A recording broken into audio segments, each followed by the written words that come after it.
This is David. Hello, this is David here from Larkin. I'm here to continue my game of Skyrim.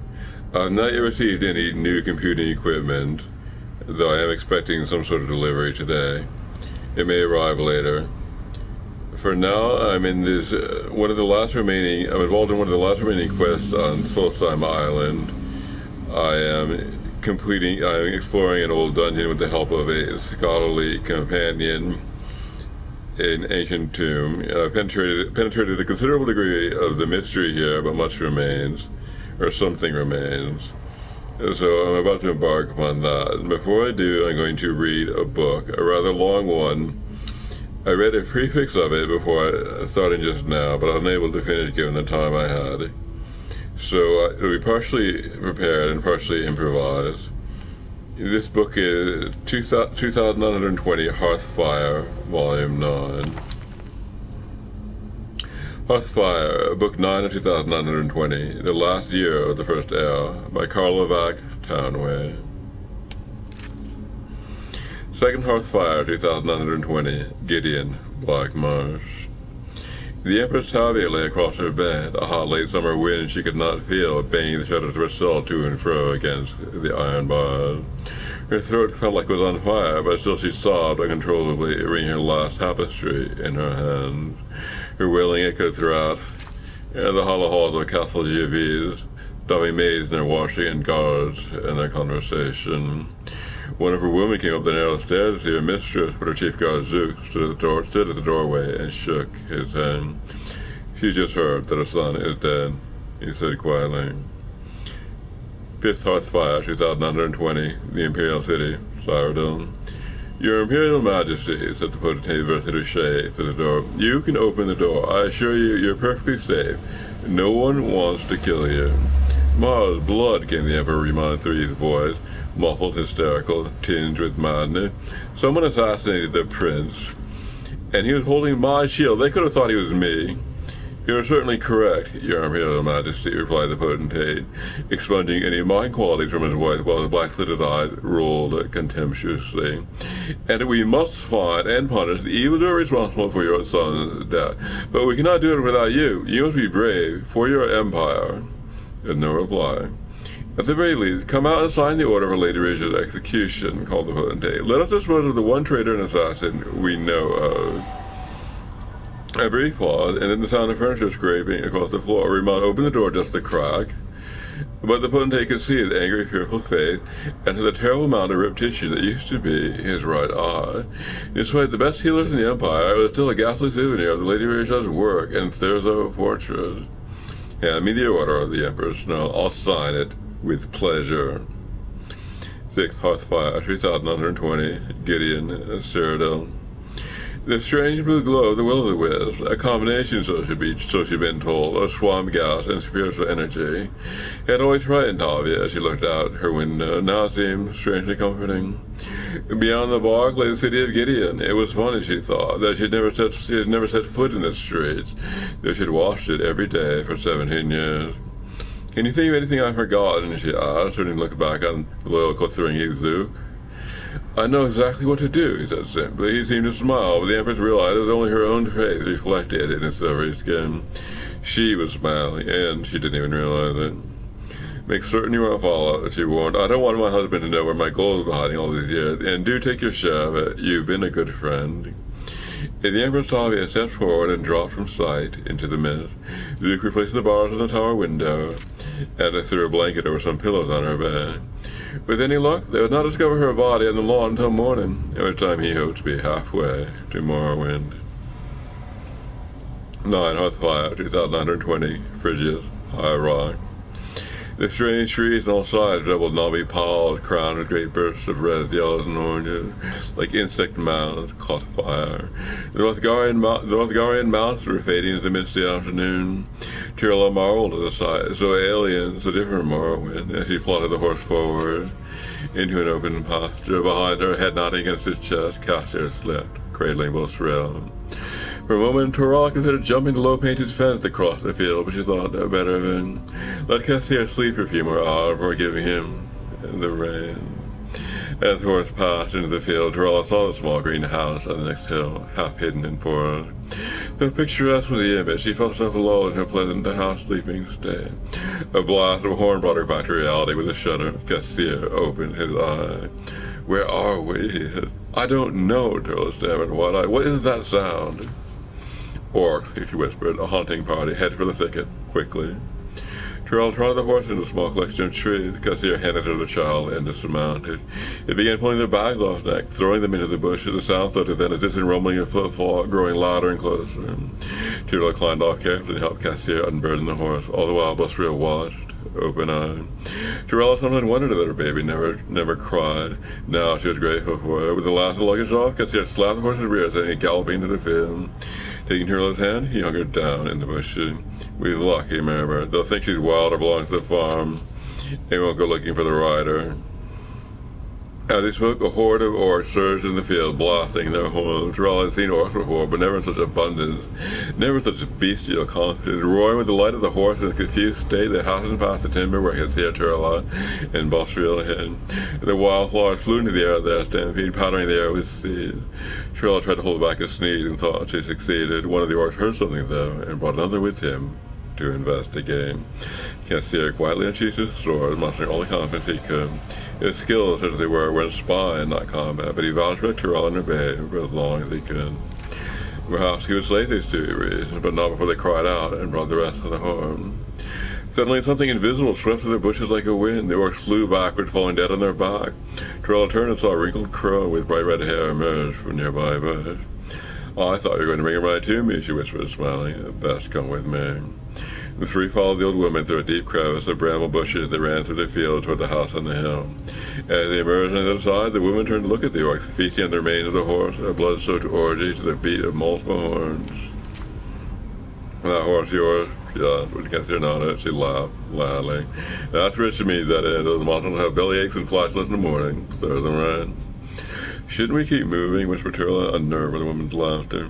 They won't come up here, she grinned, looking at Bustria with smiled back. They're too afraid of us. Turtle turned to Cassier, who shook his head. Witches. Am I correct assuming this is old Barbin's farm, the home of the Skeffington Coven? You are, Pat, the old woman giggled girlishly. Please be so infamous. I am Minister Skeffington. What did you do to the orc? Asked Turtle. Back there in the thicket. Barefoot, right side the head, Minister said, continuing the climb up the hill. Ahead of them was the farmhouse grounds, a well, a chicken coop, a pond, women of all ages doing chores, the laughter of children at play. The old woman turned and saw that Turtle and did not understand. Don't you have wishes where you come from, child? None that I know of, she said. There are all sorts of wielders of magic in Tamriel, she explained. The Psijics study magic like it's their painful duty. The battle mages in the army on the other end of the scale hurl spells like arrows. We witches commune and conjure and celebrate. To spell those orcs, I merely whisper to the spirits of the air, Amora, Pana, Talatha, the fingers of Kinnereth, and the breath of the world with whom I have an intimate acquaintance, to smack those bastards down. You see, conjuration is not about might or solving riddles or agonizing over muscular skulls. It's about fostering relations, being friendly, you might say. Well, we certainly appreciate you being friendly with us, said Cassier. As well you might, coughed Minister. Your kind destroyed the orc homeland 2,000 years ago. Before that, they never came all the way up here and bothered us. Now let's get you cleaned up and fed. With that, Minister led them into the farm, and Turtle met the family of the Skeffington Coven. 11 Hearthfire, 2920, the Imperial City, Skyrim. Ridge had not even tried to sleep the night before, and she found the somber music played during her execution to have a soporific effect. As if she was willing herself to be unconscious before the axe struck. Her eyes were bound, she could not see her former lover, the Emperor, seated before her, glaring with one good eye. She could not see the potentate, but seated shy, his coil neatly wrapped beneath him, a look of triumph in his golden face. She could feel numbly the executioner's hand touch her back to steady him. She flinched like a dreamer, trying to awake. The first blow caught the back of her head and she screamed. His next hacked through her neck, and she was dead. The Emperor turned to the potentate, warily. Now that's done. You said she had a pretty sister in Hammerfell, named Corda? 18 Hearthfire, 2920, Dwinin, Iraq. The horse that which it had sold him was not as good as the old one, Cassio considered. Spirit worship and sacrifice and sisterhood might all be well and good for conjuring spirits, but it tends to spoil beasts of burden. Still, there was little to complain about. With the dumber woman and her child gone, he had made excellent time. Ahead were the walls surrounding the city of his homeland. Almost at once he was set upon by his old friends and family. How went the war? Cried his cousin, running into the room. Is it true that Vivek signed a peace with the prince, but the emperor refuses to honor it? That's not how it was it, asked their friend. Joining them, I heard the Dunmer had the prince murdered, then made up a story about a treaty, but there's no evidence for it. Is there anything interesting happening here? Castellan. I really don't have the least interest in discussing the war, Vivek. You missed the procession of the Lady Corda, said his friend. She came across the bay with a full entourage and then east the Imperial City. But that's nothing. What was Vivek like? Asked his cousin eagerly. He's supposed to be a living god. If Shiogara steps down and they need another god of madness, he'll do, said Cassier haughtily. And the woman? Asked the latter. Had only seen Dunmer ladies on very rare occasions. Cassier merely smiled. Torel's caption flashed into his mind for an instant before fading away. She'd be happy with the COVID, and her child would be well cared for. Well, they were part of the past now, a place in a war he wanted to forget forever. Dismounting his horse, he walked it into the city, chatting a trivial gossip of life on the Iliac Bay. Okay, so that's a long one. That's the only one I'm going to read. Now, I proceeded with this dungeon. I saw several puzzles on my way this far. I need to solve a few more, and I defeated some powerful undead. I expect I'll have to defeat a few more of them too.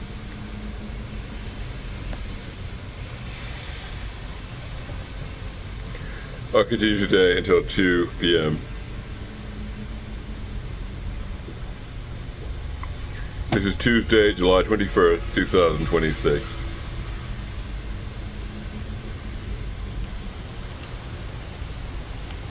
That's my companion, the professor, the scholar.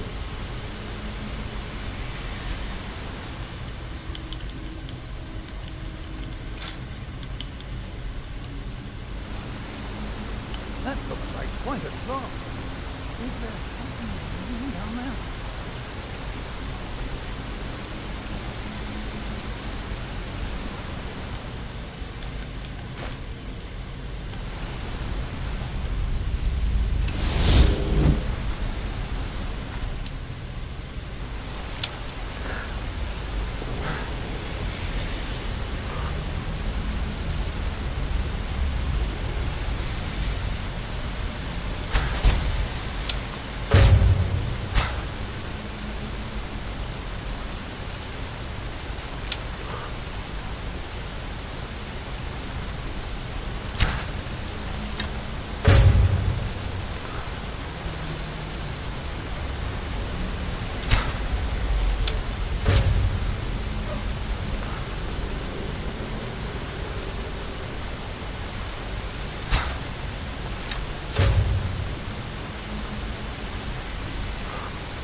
This place was a remarkable find.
I don't know how to proceed from here.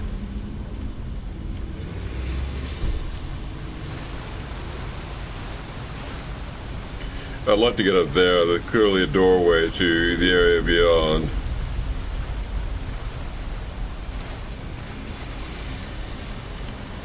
Not at all straightforward how to get there.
Here's the place.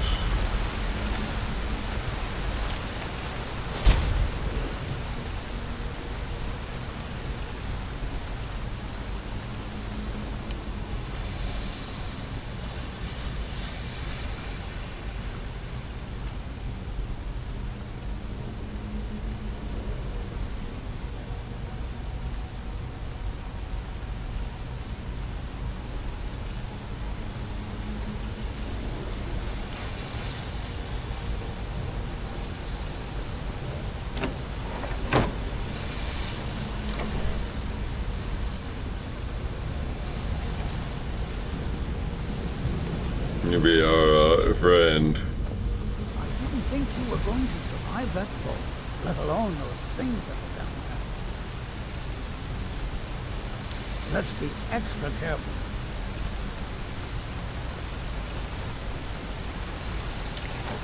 This place was a remarkable time. Just me, Harvey,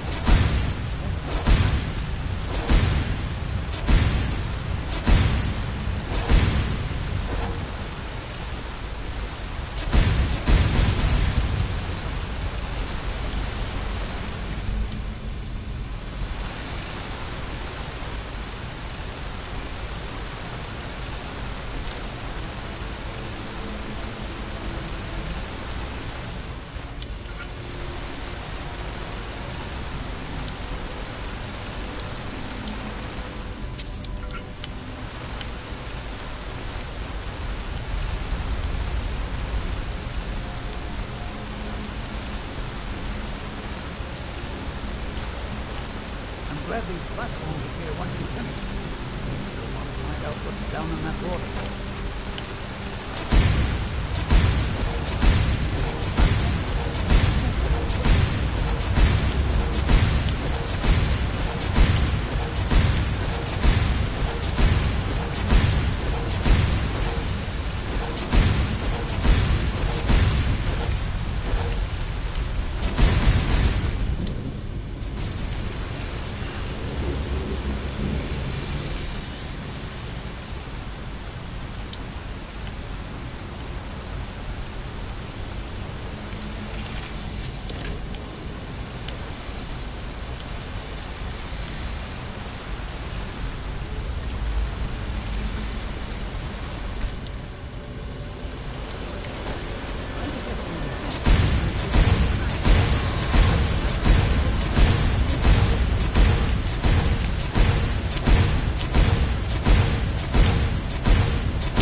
This claw doesn't seem to have the clues printed on it about the combination to use, unlike the other claws I've seen.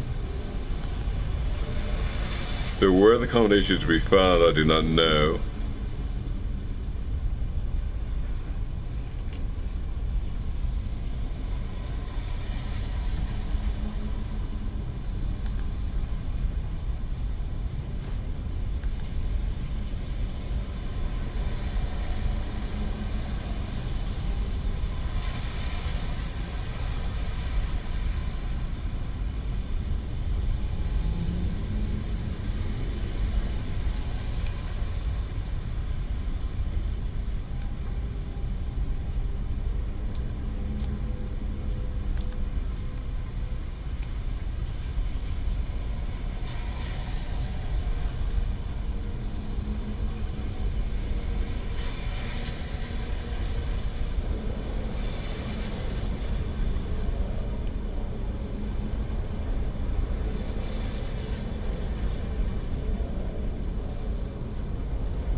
Maybe they're looking at a wall around here.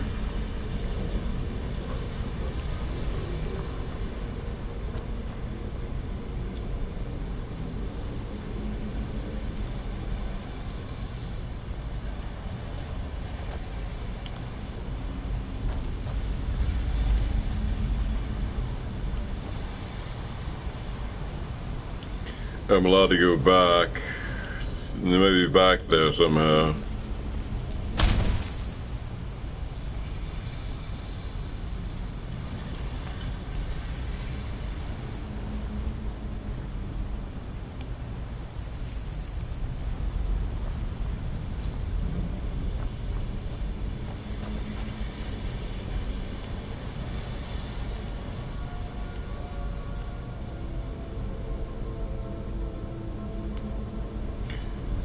Nothing here seems very related.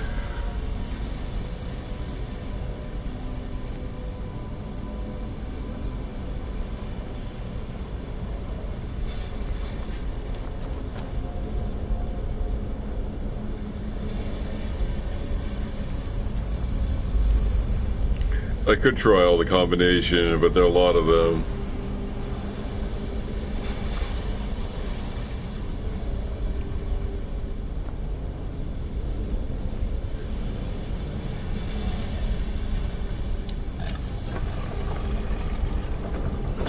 The dragon, there's a wolf,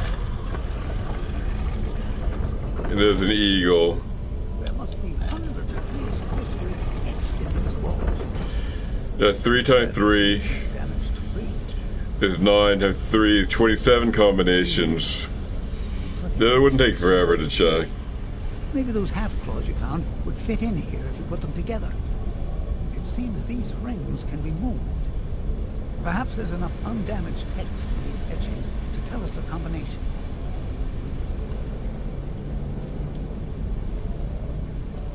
Ah, yes. Here's something. The first one has to do with a breeze.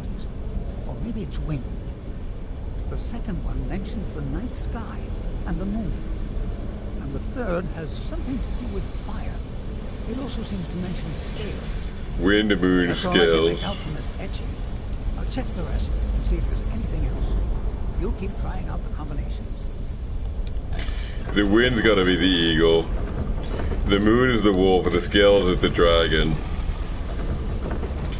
The wind would be eagle, moon would be the wolf.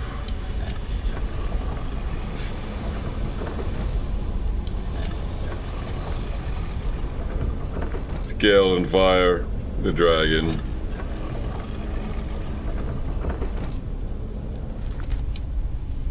I'll try this.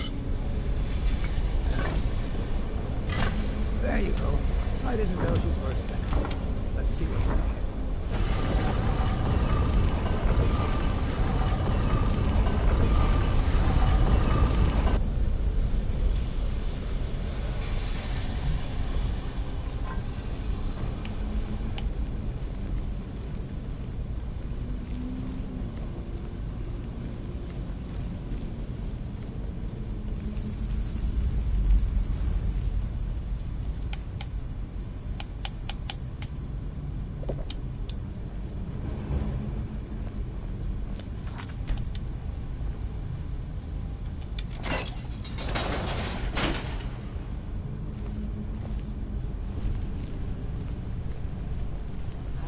bad feeling.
Just let me study these runes for a moment.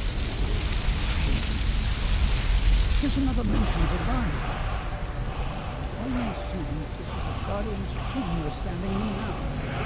It says that he was loyal, and his reward was an honorable death. That's fascinating. Let's try not to disturb him.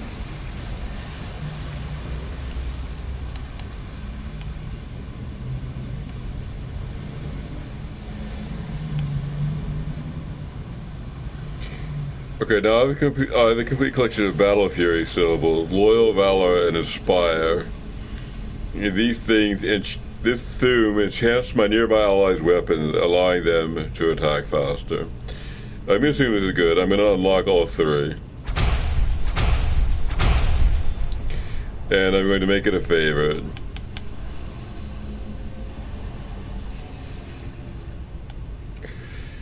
It'll accompany Dragon aspect here. How amazing! A real dragon priest! In all my years as a historian, I never thought I'd see anything like that. I suppose that was Valak. He must have had this entire place built for him so that he could maintain his vigil, even beyond death. He must have been someone important. Indeed. I knew that the dragon priests were thought to have been powerful men of great will, but I had no idea. Well, I suppose I've seen everything I came for. You kept up your end of the bargain. I promised payment, and here it is. Now I think I'll spend some more time studying this word book. What a book this will make.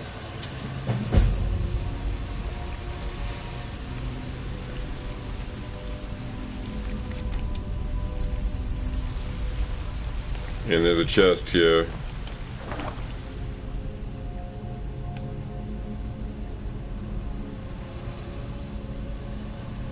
I could even take these.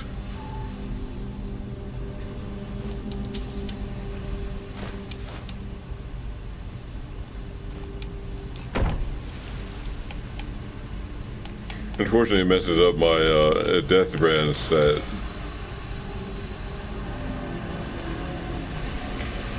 Dragonblade gauntlets with evidence archery.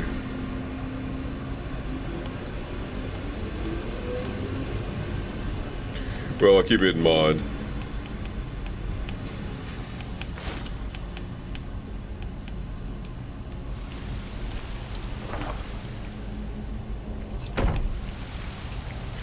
Guess I'm ready to leave.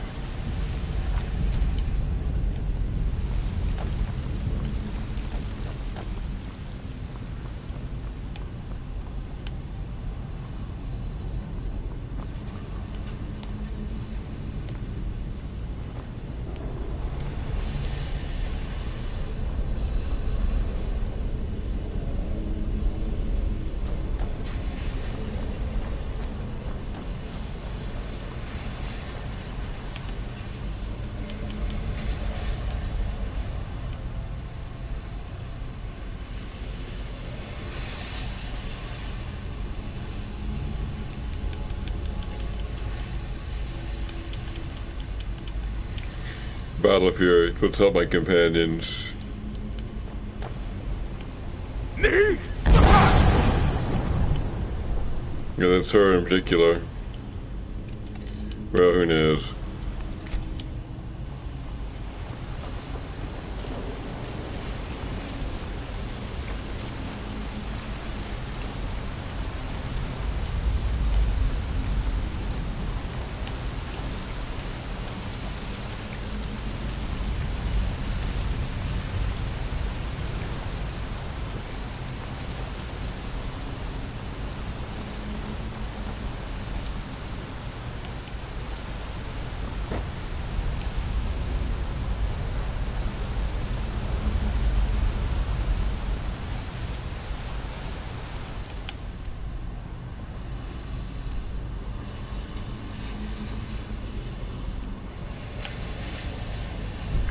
There's some doors at the bar on the other side which I can't open, but I'm just going to ignore them.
Looks like I've cleared out all the areas on this island. I mean, in principle, I'm ready to go back. I just don't see any more quests here. I'm supposed to wait for a message from Morales, examine a Briarheart warrior, and collect ash from an ash spawn, and find Wolf's brother Torkild. I think that's it on this island.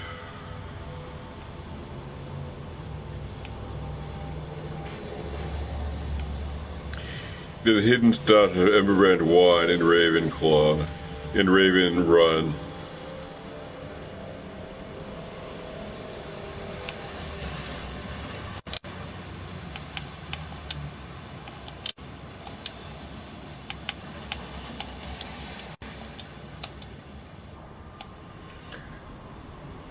Briarheart necropsy. Nelith asked me to examine a Briarheart warrior of the Forsworn tribe. He couldn't direct me to a specific one, but said he lived in the hills on the western edge of Skyrim. On Earth. I agreed to continue funding Ralph Osiris' exhibition of Kolbjorn Barrow. He told me to return in a few days to see how work was progressing. Of any research. Nelson was doing research on Ashball, and I have to bring him a sample of the Ashball one using a special extraction tool. Met Wolf Wildblood, whose brother disappeared many years ago.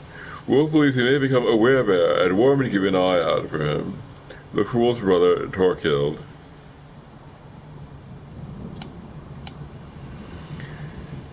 So I go to the west of Skyrim, or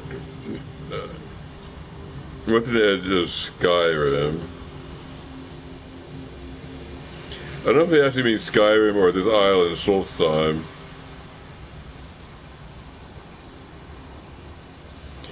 I'm going to go to Raven Rock in the west of this island.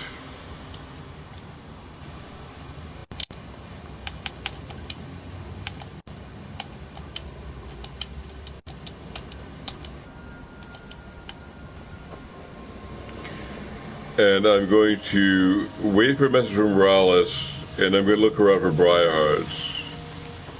Before I get there, I'll just stop at odd places along the way. To begin with, this odd sort of window or alcove up here on the mini-map with this little token that hasn't been filled in. Near the castle too. If we can find an ash ball, that would be great. I'll just extract this ash and have it for the guy.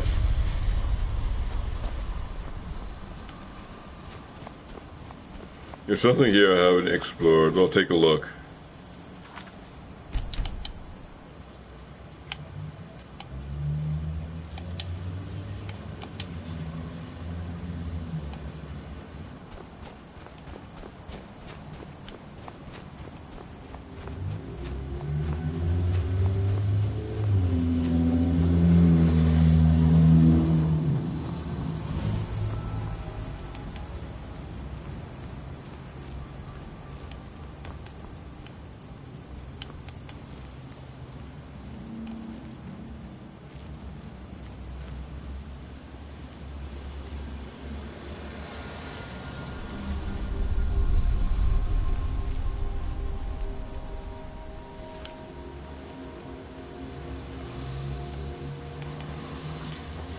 This looks like a way in, so I'm going in.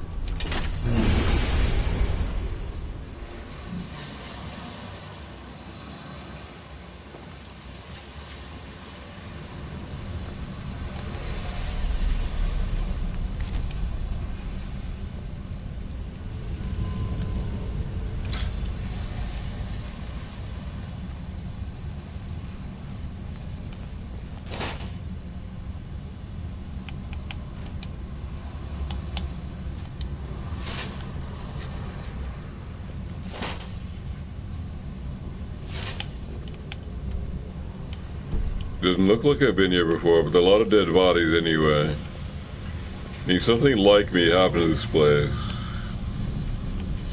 And I'll see if there's anything left to uncover.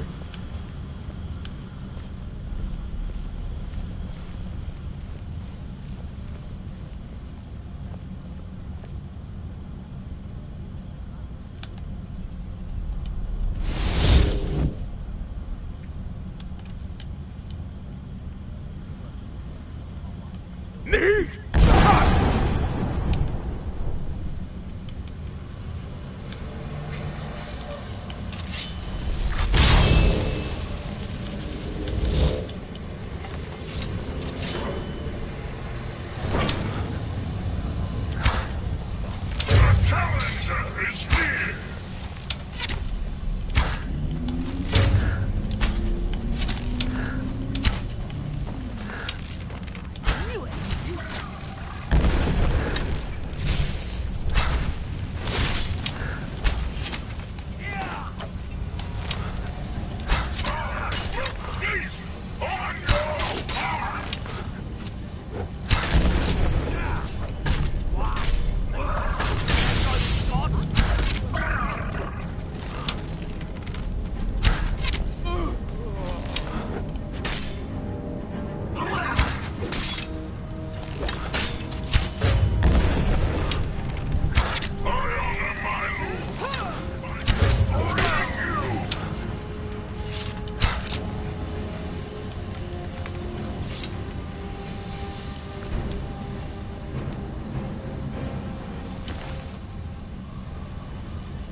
Ralph Eldred, notes on Kagurmez.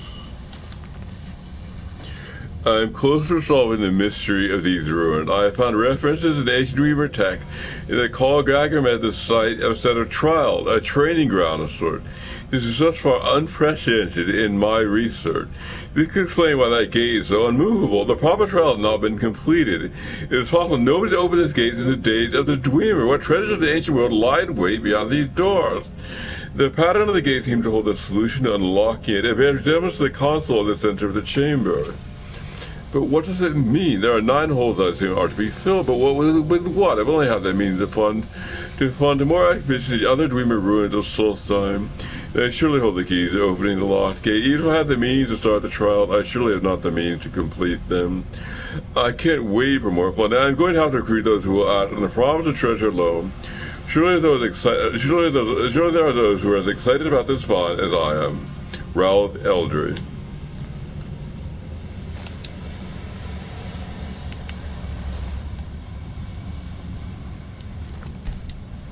So I may not be able to go in here either. I may have to explore a bit.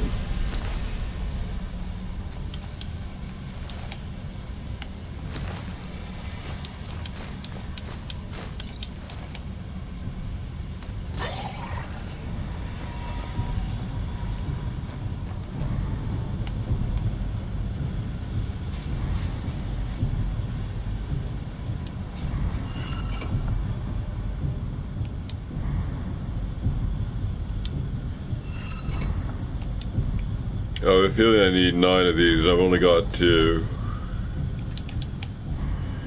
So I'll have to go out and look for some more.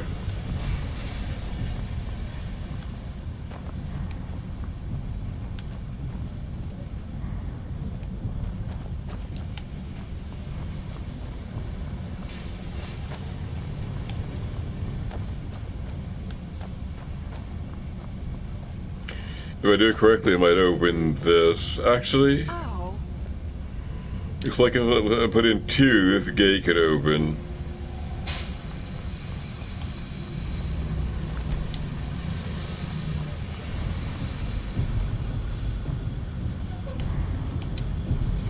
I'll try to follow the same pattern.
That door is now open, so I'll take a look inside.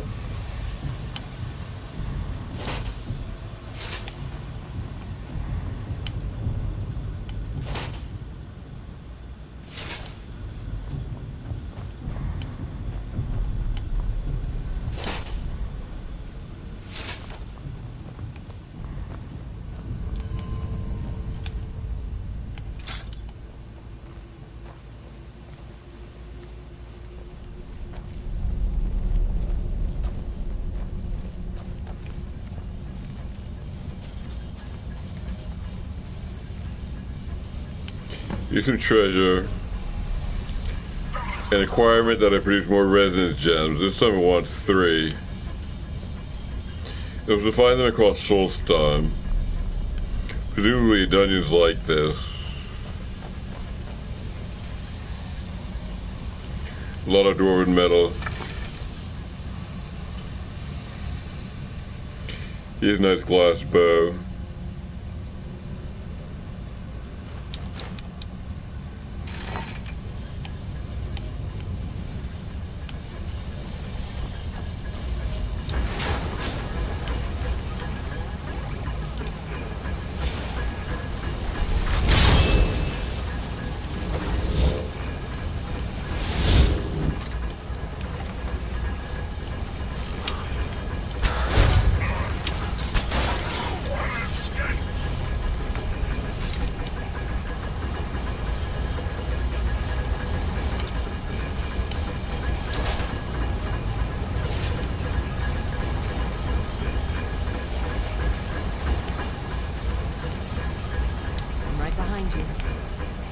I need to trade some things with you. I am sworn to carry your burdens.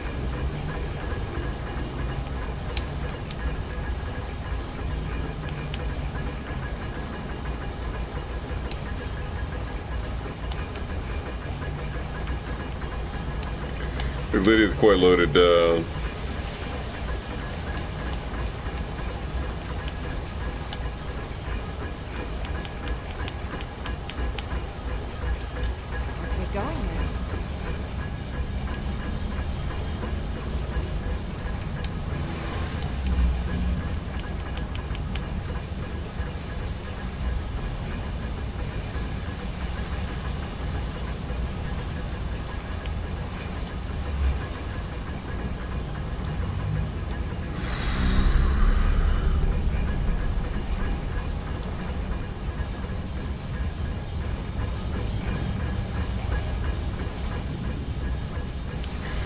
I'm gonna swap her bows. Behind you. How can I serve you,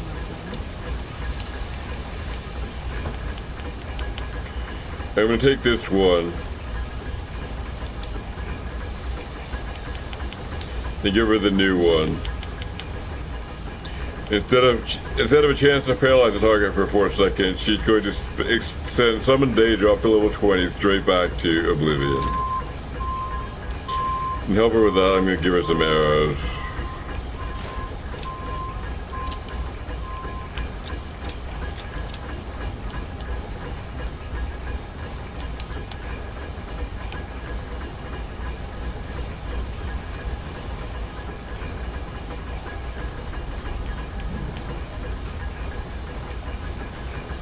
The glass bow expelling, her new bow. Lead on. And I'm just gonna drop this old one. Not quite valuable enough. And it's heavy.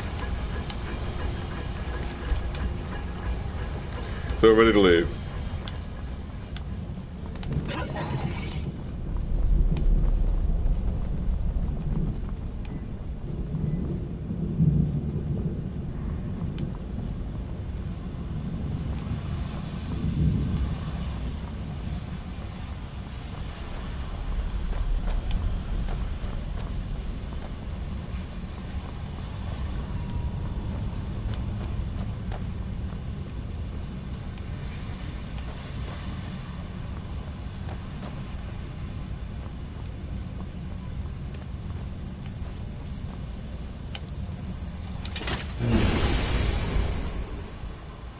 So I'm going to look for more of these structures across Solstheim. I'd like to solve this one.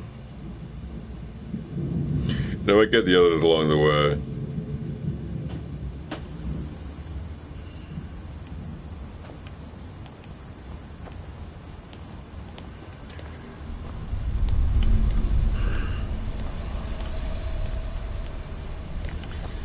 I see there is a castle. Here, I'm gonna go look for the look. I will look at this castle. I'll look at this castle.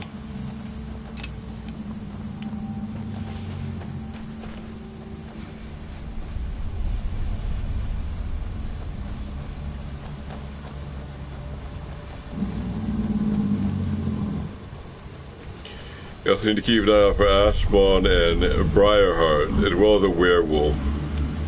Or werebear. Somebody's brother. Needs brother service.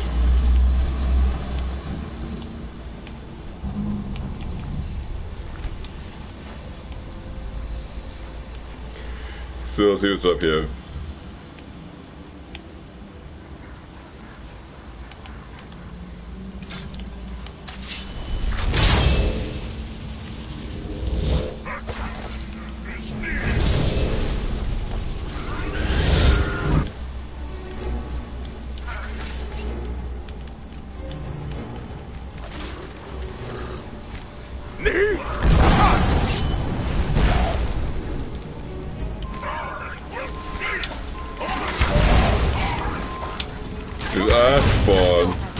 I should be able to get ass out of there with an ass extractor for the sorcerer.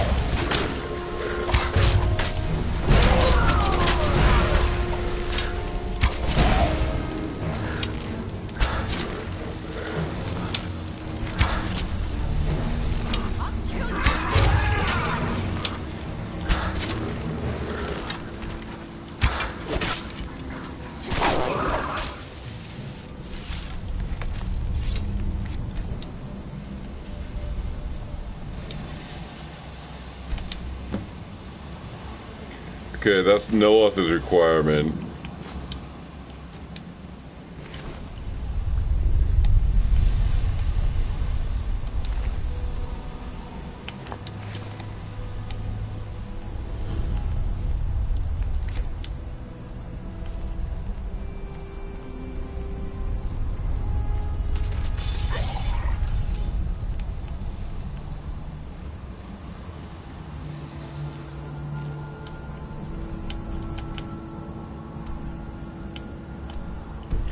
There should be a door here.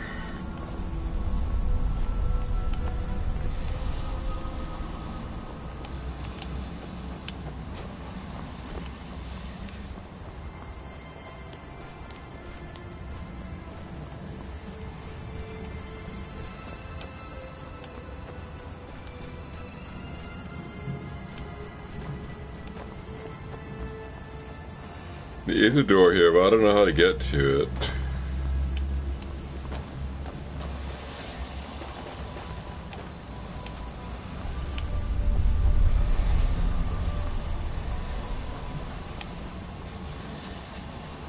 Maybe here.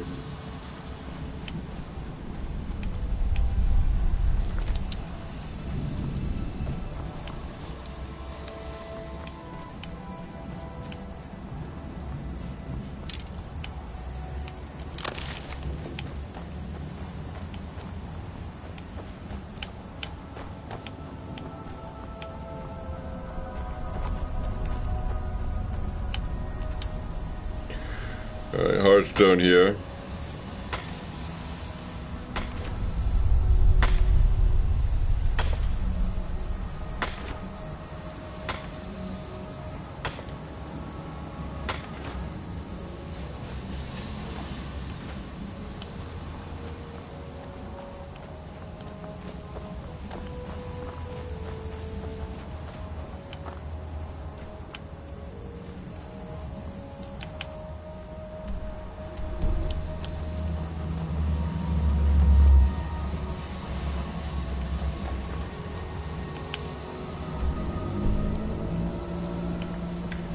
It's very much like there's a door around here somewhere, but I can't find out where.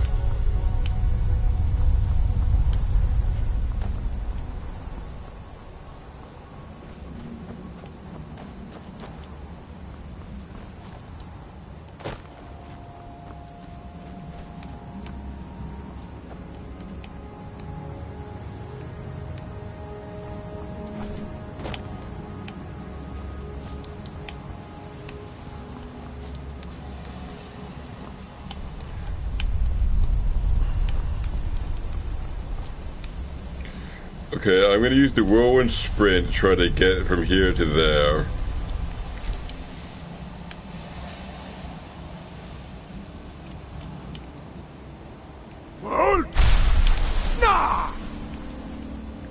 That did work.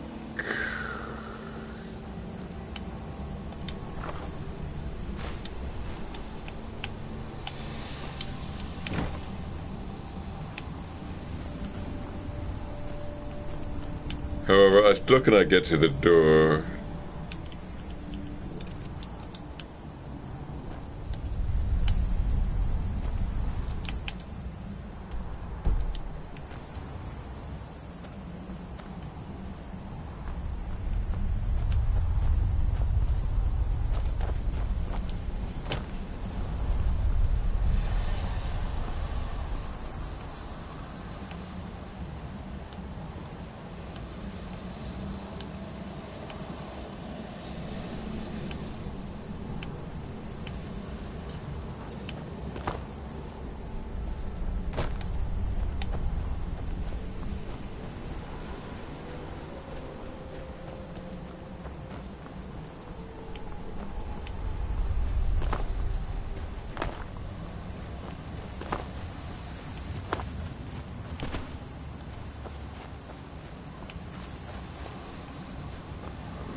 Place is a bit of mystery.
This looks very much like a way in, but then I can't seem to get in. Perhaps it's some puzzle.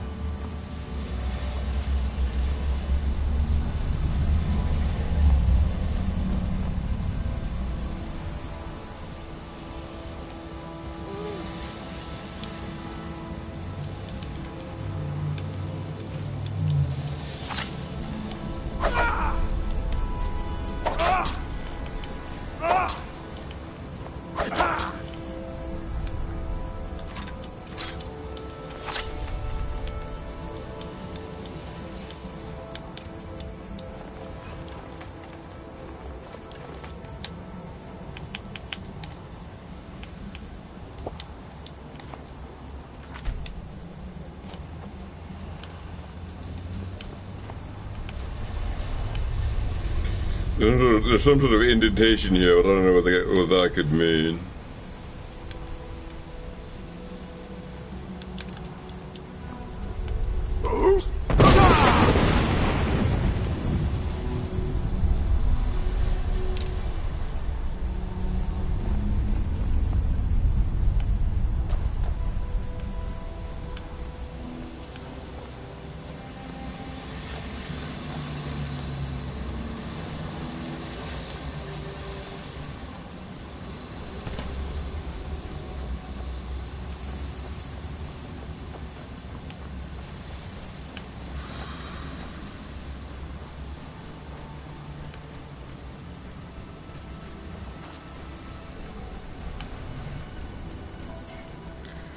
I'm about ready to give up here.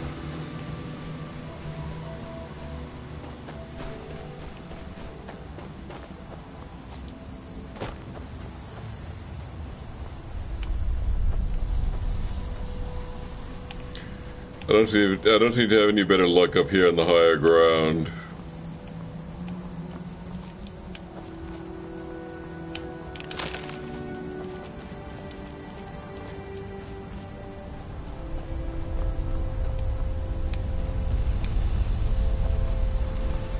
These places south I've already visited.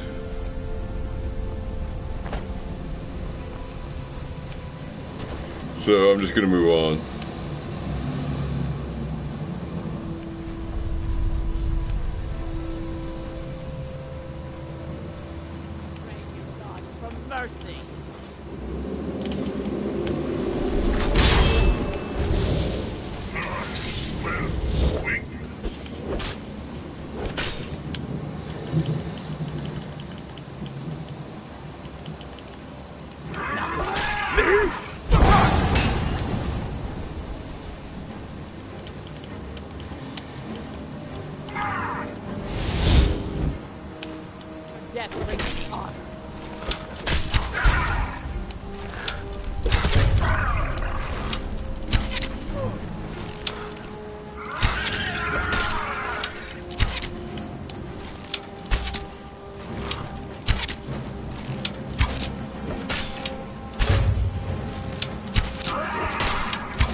Oh, I'm supposed to go to this guy and cash in. I'll spend the night at the inn in Raven Rock and then head out east to complete that quest. Talking to Nelod, I think his name was. I'll give him the ash extracted from the ash spawn in exchange for his reward. It's a small quest, but worth mopping up.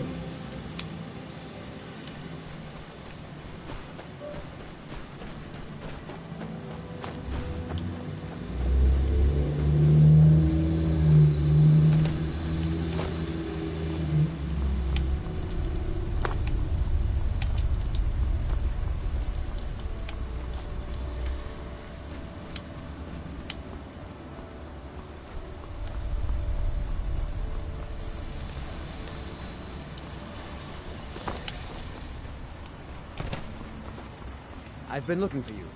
Got something I'm supposed to deliver. Your hands only. Let's see here. Another letter from Rallis. He's starting to scare me a little. Looks like that's it. Got to go. Then call about the Colbjorn bear. Seems you've inherited a situation. Situation? What kind of situation? Drovus Relvi owes me 1,000 septings.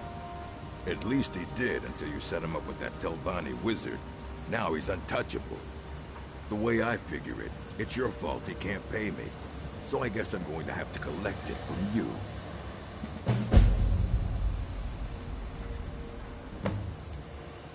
And if I don't pay you? Nothing for now, but watch your back. I'll be sending collectors to find you. They won't ask so nicely. One way or the other, I'll get my money. About that money Drovus owes you. Tired of running? I knew you were weak. Now pay me.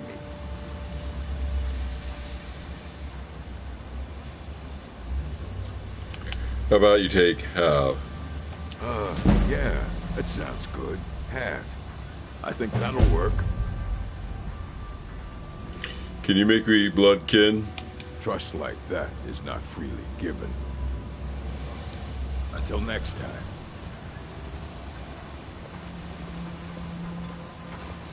I work for Mogul. You got a problem, you talk to him.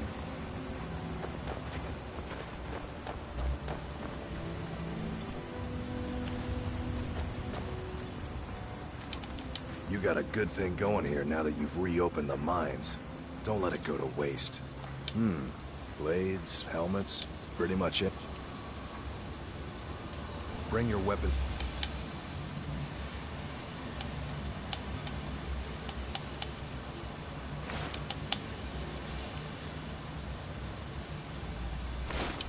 Armor to me. Glover Mallory. The finest weapons and armor.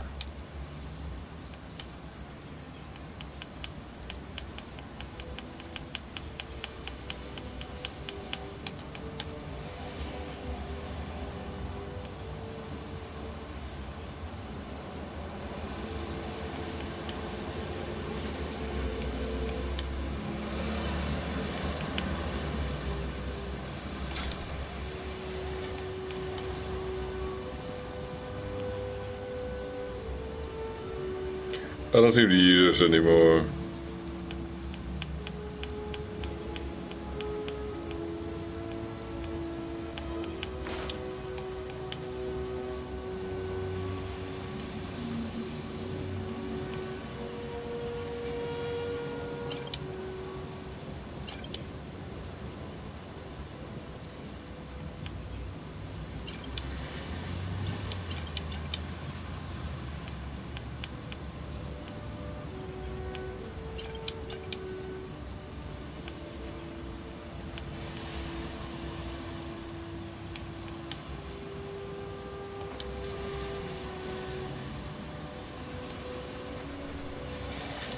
Bring your weapons and armor to me. I'll fix it up right. With the Ashbourne threat taken care of, I can give my men the rest they deserve. Well done, friend. Your actions here have been a blessing. It's busier now that things are... See for yourself.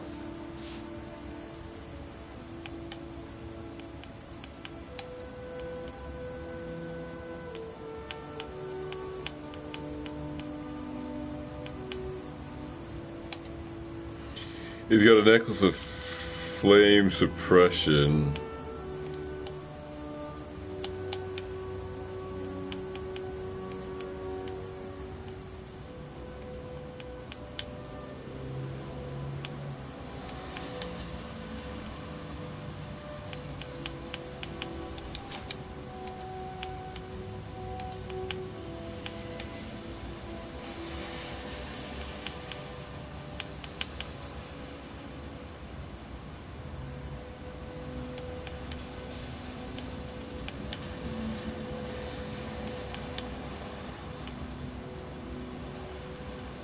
I seem to be finished with this.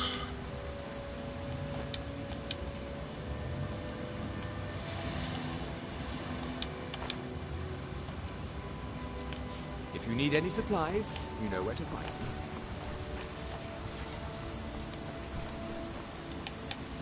me. I'll do a little alchemy.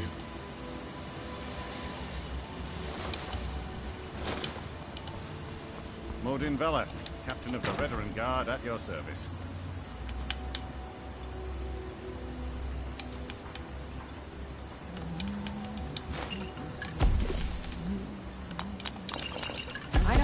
sent you here, but you've given us something to build on here. I hope someday we can repay you for your kindness.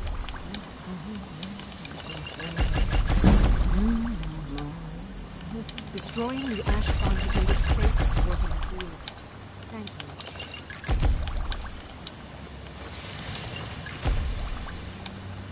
Looking for any potions? Ingredients? Alchemical supplies?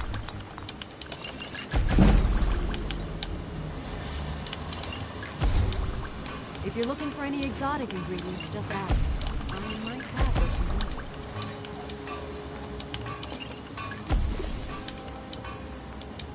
need. My husband Garrett maintains our farm. Without him, Raven Rock would likely go hungry.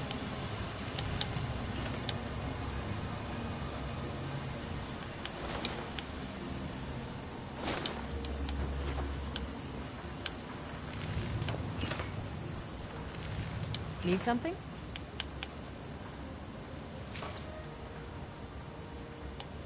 I like trading and alchemy. I think I can teach you a thing or two.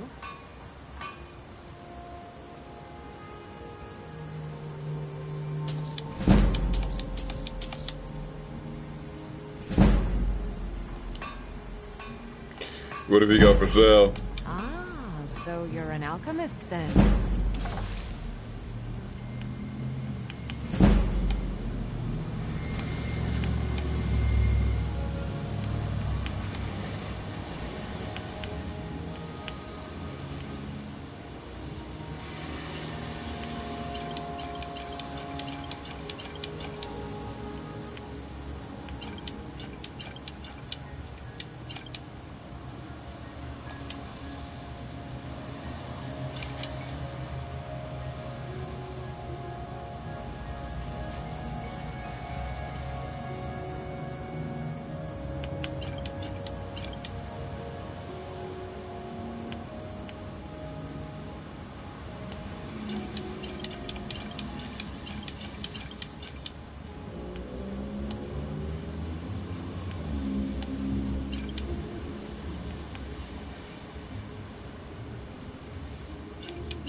Remember, I have plenty of potions and ingredients if you're ever in the market. We're gonna spend the night at the inn now. We're one of the same kind, you and I. I'm glad to have met you.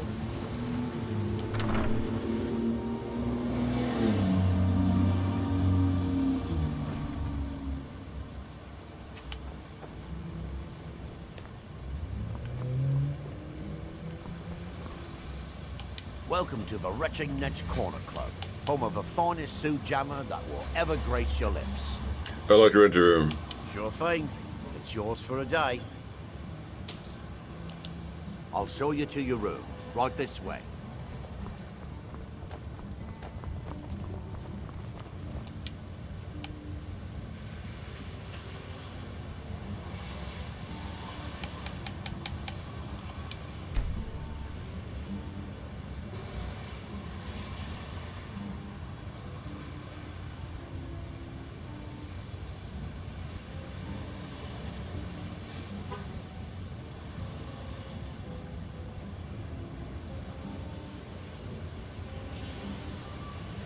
Let me know if there's anything else you need.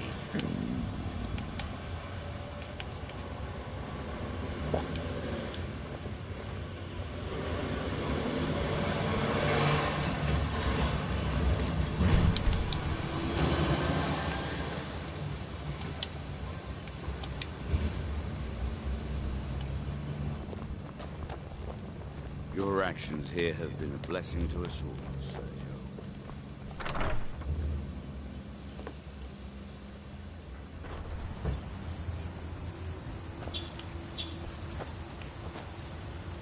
Well, I'm gonna go south and check out this mine I co-own and see what's up. I can't believe you found a way to reopen the mine. I don't know how to thank you.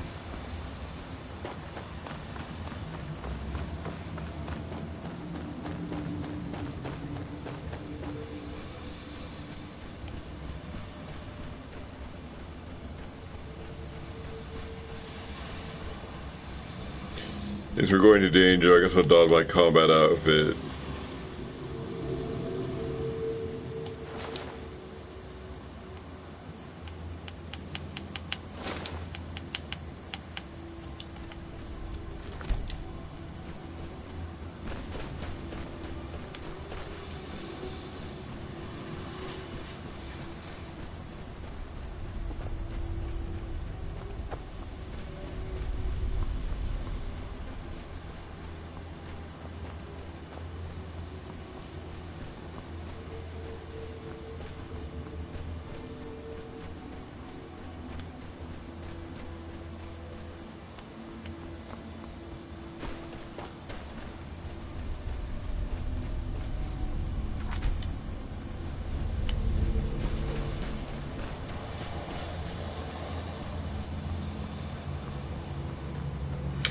Look, some workers leave us still alive. That's good news.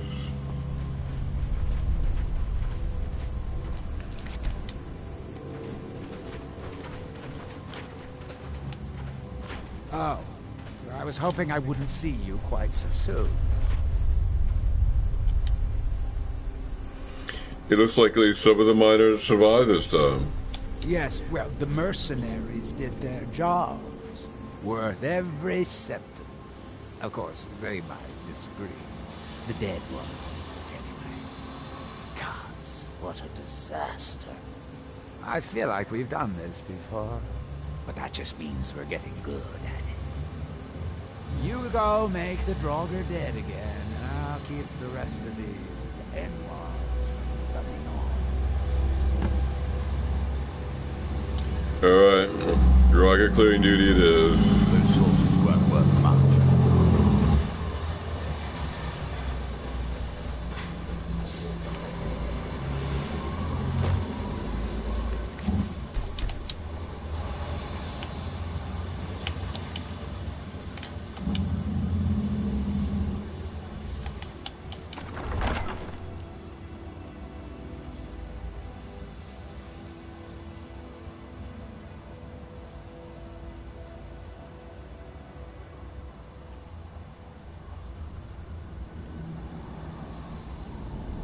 Huh?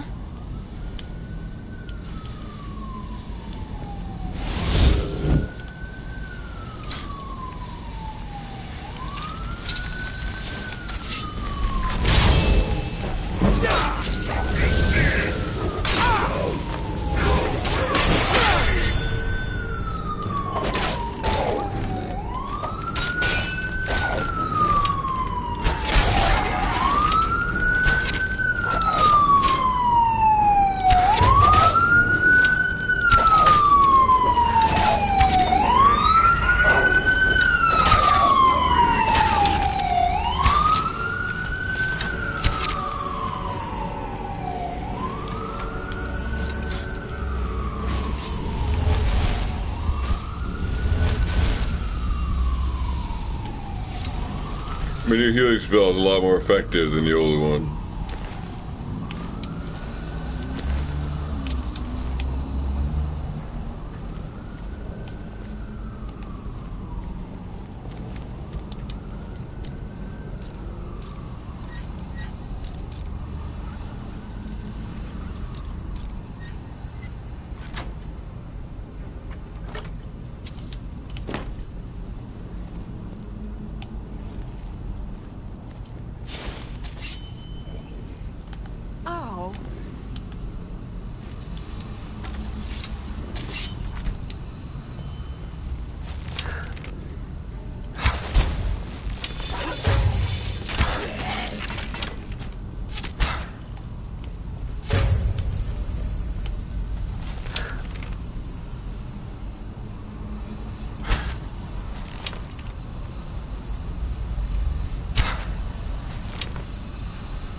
It looks like a lot of these guards did not make it.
Untitled Ring of Necromancy, which complements Untitled's Boots of Water Walking, which we're familiar with.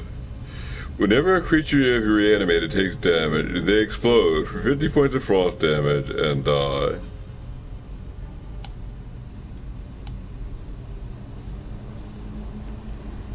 Well, that's interesting.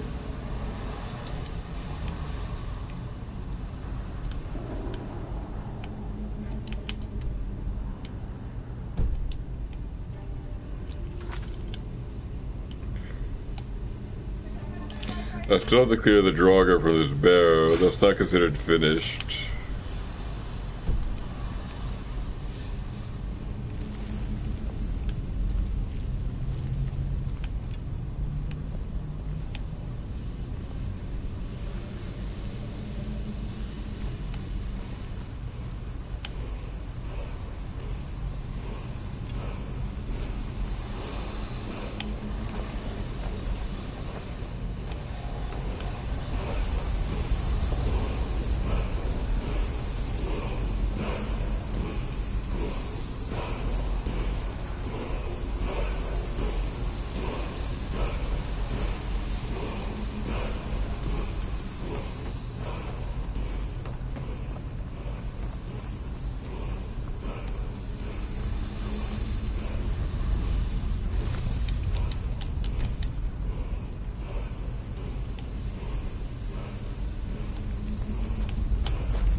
I'm not sure it's possible. I'm not sure it's possible to get up here from the ground.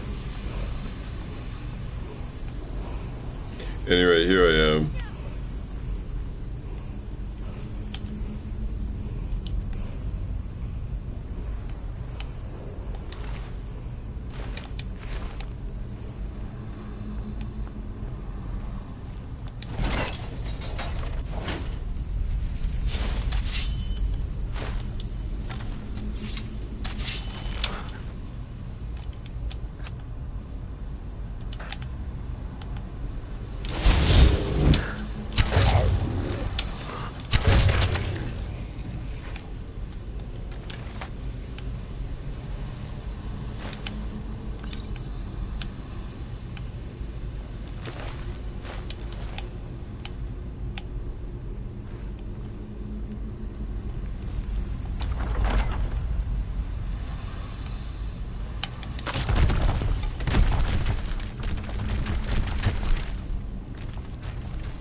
I seem to have contracted brown rot.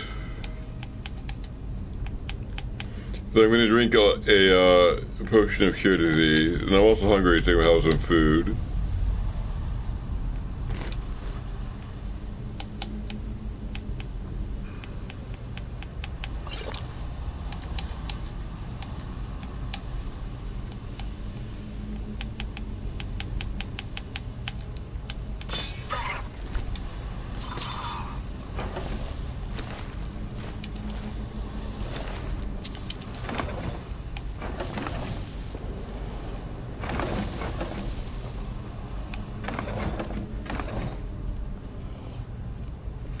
Another black book in there.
I'm not entirely sure what that was.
This is actually the entrance dungeon,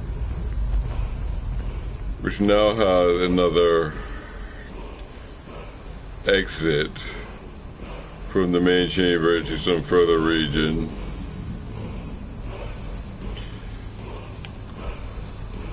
Connects to this, and another doorway behind us, it looks like. Oh no, I get here. I guess we've explored that already. Anyway, I'm gonna go out now.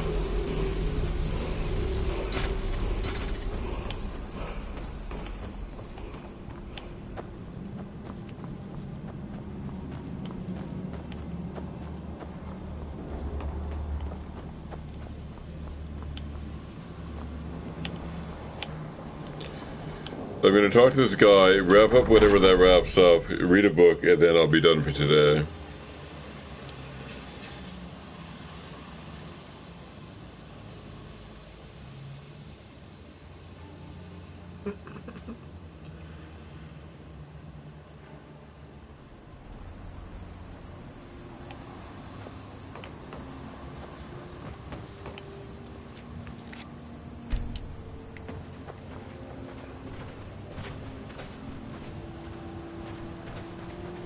Well?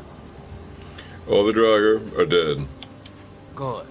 I'm glad I can count on you, at least. I think we're almost at the bottom of the barrel, but it's going to be everything I can do to find more miners. We've developed quite the reputation.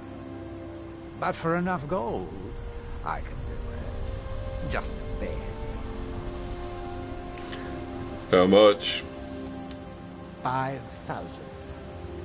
You want 5,000 septims. I know, you could almost buy a house for that much, but like I said, we've got quite the reputation out here. And coin is the only counterweight for a bad reputation. Have you got the money? As a matter of fact, I do. Good, good. This time I'll spring for some more experienced muscle. That should do the trick.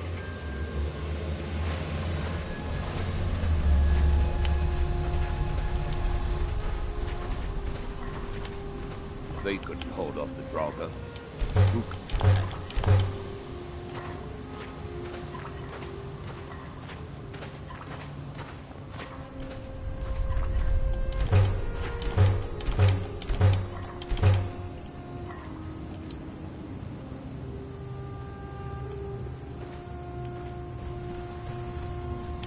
Alright, I'm out of time. So I'm going to finish for today.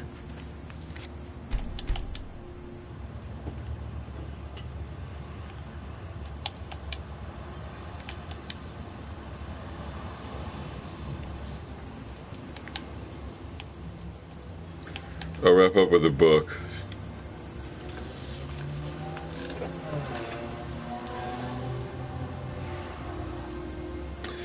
A Hypothetical Treachery. A one-act play by Ethel Morvier.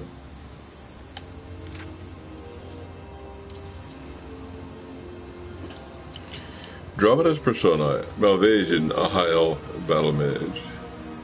Inzolia, a dark elf battle mage. Bloquetet, a Cardell healer. Chiviat, an Argonian barbarian. A ghost, and some bandits. Scene, Eldenwood. As the curtain rises, we see the misty labyrinthian landscape of the legendary Elden Grove of Valenwood. All around, we hear wolves howling. A bloody reptilian figure, Shavas, breaks through the branches of one of the trees and surveys the air. Shavas, it's clear. Inzolia, a beautiful dark elf mage, climbs down from the tree, helped by the barbarian. There's the sound of footsteps nearby. Shavas raises his sword, and Inzolia prepares to cast a spell. Nothing comes out. Inzolia, you're bleeding. You should have had Bloquetet heal that for you. Shavas, he's still drained from all the spells he had to cast down in the caves. I'm fine. If we get out of this and no one needs it more, I'll take the last potion of healing. Where's Malvasian? Malvasian, a high elf battle mage, and Bloquetet, a Cardell healer, emerge from the tree, carrying heavy chests between the two of them. The orcs trying to get down from the tree, carrying their loot. Malvasian, here I am, though I'm carrying the heavy load is beyond me. Oh, I thought that the advantage of dungeon delving with the great barbarian was that he carried all the loot. Chavez, if I carry that, my hands will be too full to fight, and tell me if I'm wrong, but one of the three of you has enough magic reserves to make it out of here alive. Now, after you electrified and blasted all those homunculuses down below ground, don't catch it, homunculi. Chavez, don't worry, I'm not going to do what you think I'm going to do. And Zolia innocently, what's that? Chavez, kill you all, take the ebony mail for myself, admit it, you thought I had that in mind. Look at it, what a perfectly horrible thought. I never thought anyone, no matter how violent and degenerate, and Zolia, why not? Malvasion, he needs porters, like he said. He can carry the chest and fight off the inhabitants of Elden Grove both. Look at it. By standard of all the mean cannot be typically Argonian in Zolia. And why do you need me alive? So, but I don't necessarily, except that you're prettier than the other two for a smooth skin, that is. And if something comes out to us, I might go for you first. There's a noise and bushes nearby. So, go check that out. And Zolia, it's probably a wolf. These wolves are filled with them. You check it out. So you have a choice at Zolia. Go and you might live. Stay here and you definitely won't. And Zolia considers and then goes to the bushes. Shabbat, Shemavation, or Ketet. The king of Sylvanar will pay good money for the mail. We can divide it more nice between 3 than 4. And Zolia, you're so right. And Zolia suddenly levitates up to the top of the stage. A semi-transparent ghost appears from the bush, and he rushes at the first person to have to be. It's Shabbat. As the barbarian screams and thrashes at it with his sword, it levels a blast of whirling gas at him. He crumbles to the ground. He turns next to Doketa, the healer, and as the ghost focuses its feasting chill on the helmet of Doketa, Malvasion casts a ball of flame at it that causes it to vaporize into the misty air. And Zolia floats back down to the ground, and Malvasion examines the bodies of Doketa and Shabbat, who are both white-faced with the draining power of the ghost. Malvasion, you have some magic reserved after all, and Zolia, so did you. Are they dead? Malvasion takes the potion of healing from Doketa's pack. Malvasion, yes, fortunately the potion of healing wasn't broke when he fell. Well, I guess it leaves just the two of us to collect the reward. And Zolia, we can't get out of this way without each other, like it or not. The two battle mages pick up the chest and plodding carefully through the undergrowth, plodding from time to time with the sound of footsteps or other ear noises. Malvasion, let me make sure I understand. You have a little bit of magical less, so you like to use it to make Shabbat the ghost target. Or to me, use most of my limited reserve to destroy the creatures that would be more powerful than you. That's first-rate thinking. And thank you, it's only logical. Do you have enough power to cast any other spell? Malvasion, naturally, an experienced battle mage always does a few minor but highly effective spells, but just as a trial. I'll take you too if your tricks up your slave. And of course, like you said. They pause for a moment before continuing as they hear her wail pierce the air. When it dies away, they slowly trudge on. And so, just as an intellectual exercise, I wonder what spell you would cast at me if we made it out of here without any more combat. I hope you're not implying that I would dream of killing you so I could keep all the treasure to myself. And of course not, no, what I do that to you is merely an intellectual exercise. Well, in that case, purely as an intellectual exercise, I would probably cast the least spell on you to take away your life force and heal myself. After all, there are brigands on the road between here and Sylvanar, and wounding the battle mage with a valuable artifact would make a tempting target. I hate to survive Elden Grove and die in the open. And that's a well-reasoned response. That's for myself again, not saying I would ever do this, but I think a simple, sudden electrical blow would serve my purposes admirably. I agree about the danger of brigade, but don't forget, we also have a potion of healing. I could either slay you and heal myself to full capacity. Now, it's very true. It would end up a question then of whose spell is more effective at that instant. If our spells counteracted one another and unleash your life energy, only to be crippled by a lightning bolt, then we could both be killed, or so near death that a mere approach of healing would scarcely help either one of us, let alone both.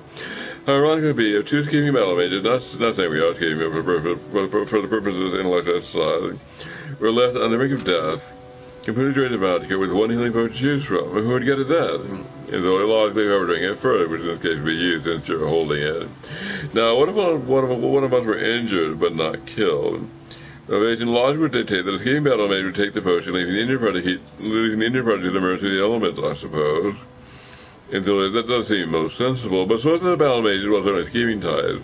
As her in respect for one another, perhaps in that case, the victorious one might, for instance, put the potion of a tree near his or her gravely wounded victim, then when the wounded party had enough magic to replenish, he or she would be able to levitate to the tree branch and recover the potion. By that time, the victorious battle mages have already collected the reward. And once for a moment, the sound of something in the bushes nearby. Carefully, they climb across the branch of a tree to bypass it.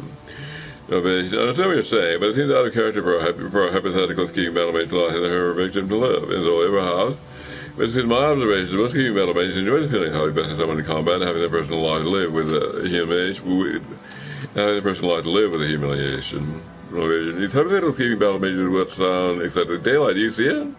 Two scurry across the branch, dropping behind the bush, so we can no longer see them. We can, however, see the shimmering halo of sunlight, Malvasion behind the tall bush. We made it, in Zolia, likewise behind the tall bush. Indeed. There's a sudden explosion of electrical energy and a wild howling aura of red light, and then silence. After a few moments pause, we hear someone climbing up the tree. It is Malvasion putting the potion high up in the bough. He chuckles, climbs back down, and the curtain drops. Epilogue. The curtain rises on the road to Sonar. A gang of bandits observed Malvasion, who had propped up on his stab, but able to stand. They pull his chest away from him with ease. Bandit number 1. What do we got here? Don't you know any safety behind the road? All sick like you are? Why do we help you with your load? Malvasion weakly, please let me be. Bandit number 2. Go on, Buck, out there, fight us for it. Malvasion can't, too weak. Suddenly, Zoe flies in, casting light bolts from her fingers at the bandit, who quickly scrambled away. She landed on the ground and picked up her chest. Malvasion collapses, dying. Malvasion. Hypothetically, what if a battle mage cast a spell, another which didn't harm him at once, but drained his life force and his mouth to get bit by bit, so they wouldn't know it at the time, but feel confident enough to leave the potion of healing behind. And though that most treacherous battle mage she'd be. Malvasion, and hypothetically, would she be likely to help her fallen foe that she'd ignore the humiliation of him continuing to live? And from my experience, hypothetically, no, she doesn't sound like a fool. As Zoe locked the chest off her Sodar, and Malvasion expires on the stage, we drop the curtain. Our hypothetical treachery is indeed fully described. And now, I'm done for today. I'll return tomorrow at 9 a.m., continues to 2 p.m., but that's all for now.